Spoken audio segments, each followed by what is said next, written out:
Control number 42493, please introduce yourself. Good day, Ma'am and Sir. I am Julie D. Almila, 26 years old. I am married and have 2 children with their ages 5 years old and 3 years old.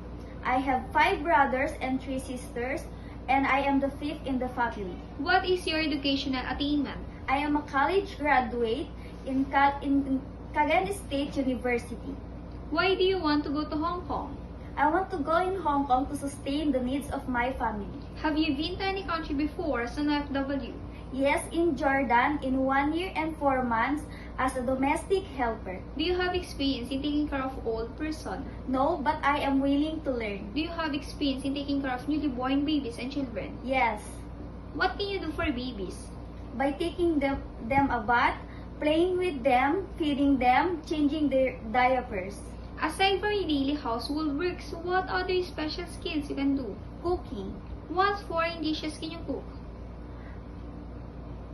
Filipino foods like adobo and pinakbet, Italian foods like carbonara and spaghetti. Describe yourself as an housemaid. I am honest, perseverance, and hardworking. During misunderstanding with your employer, what do you do?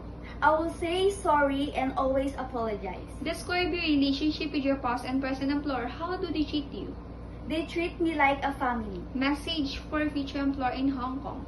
Dear Mom and Sir, if you will choose me as a domestic helper, I will do my responsibilities and duties, and I will finish my contract in 2 years and more than. Thank you.